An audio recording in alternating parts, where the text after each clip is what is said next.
Kannur Payyanur baby memorial ആശുപത്രിയിലെ ചികിത്സാ പിഴവിനെ തുടർന്ന് 1.5 വയസ്സുകാരൻ ദേവാൻ ശൗര്യ മരിച്ചതിൽ അന്വേഷണം ഇഴഞ്ഞു നീങ്ങുകയാണെന്ന് കുടുംബം. ജില്ലാ മെഡിക്കൽ ഓഫീസറുടെ മേൽനോട്ടത്തിൽ രൂപീകരിച്ച മെഡിക്കൽ ബോർഡ് റിപ്പോർട്ടിൽ ദുരൂഹതയുണ്ടെന്ന് കുടുംബം ആരോപിച്ചു. അതോടൊപ്പം അന്വേഷണം വേഗത്തിലാക്കണമെന്ന ആവശ്യവുമായി മുഖ്യമന്ത്രിയെയും ആരോഗ്യമന്ത്രിയെയും നേരിൽ കാണും. കുഞ്ഞിന് അനസ്തേഷ്യ നൽകിയ ഡോക്ടർ അഞ്ജലി പൊതുവാളിന്റെ മുൻകൂർ ജാമ്യാപേക്ഷ തലശ്ശേരി പ്രിൻസിപ്പൽ സെഷൻസ് കോടതി മറ്റന്നാൾ പരിഗണിക്കും.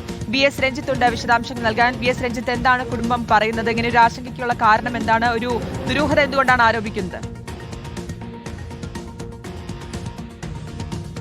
ശ്രുതി കീർത്തന, പ്രധാനമായും ഇതിലെ മെഡിക്കൽ ബോർഡിൽ ഉള്ള 5 അംഗങ്ങളുടെ നിലപാട് തന്നെയാണ് സംശയാസ്പദമായിട്ടുള്ളത്. 5 അംഗങ്ങളിൽ നേരത്തെ 3 പേരും ഇതിൽ ചികിത്സാ പിഴവ് ഉണ്ടായി എന്ന് രേഖപ്പെടുത്തിയെന്നാണ് പുറത്തു വന്നിരുന്ന വാർത്ത. ഇപ്പോൾ പറയുന്നു 2 പേരാണ് രേഖപ്പെടുത്തിയെന്ന്.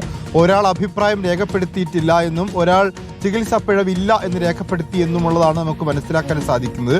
ചികിത്സാ പിഴവുണ്ട് എന്ന് പ്രത്യക്ഷത്തിൽ ബോധ്യപ്പെട്ടു എന്നുള്ളതായിരുന്നു തുടക്കത്തിൽ പറഞ്ഞിട്ടുണ്ടായിരുന്നത്. അപ്പോൾ ഇക്കാര്യത്തിൽ ഉണ്ടായിരുന്ന ഒരു ആശയക്കുഴപ്പം കുടുംബത്തിനുമുണ്ട്. അന്വേഷണം വേഗത്തിലാക്കണം എന്നുള്ളതാണ് കുടുംബത്തിന്റെ ആവശ്യമെന്ന് പറയുന്നത്.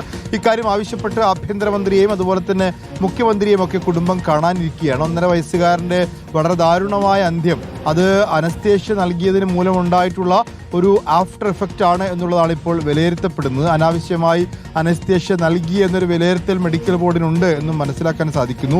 ഈ അനസ്തേഷ്യ നൽകിയ ഡോക്ടർ അഞ്ജലി പൊതുവാളിന്റെ ജാമ്യാപേക്ഷ മറ്റന്നാൾ കോടതി പരിഗണിക്കുകയും ചെയ്യുന്നുണ്ട്. എന്തായാലും ഈ കേസിൽ അന്വേഷണ സംഘത്തിന് ഒരു മെല്ലെപ്പോക്കുണ്ട് എന്നുള്ളതാണ് കുടുംബത്തിന്റെ ആരോപണം. തീർച്ചയായിട്ടും ഒരു മെല്ലെപ്പോക്കുണ്ടെന്നുള്ളതാണ് കുടുംബം ആരോപിക്കുന്നത്. എന്തായാലും മുഖ്യമന്ത്രിയെയും ആരോഗ്യമന്ത്രിയെയും നേരിൽ കണ്ട് പരാതി ഉന്നയിക്കാൻ തന്നെയാണ് കുടുംബത്തിന്റെ നീക്കം. വിശദാംശങ്ങളാണ് VS രഞ്ജിത്ത് നൽകിയത്.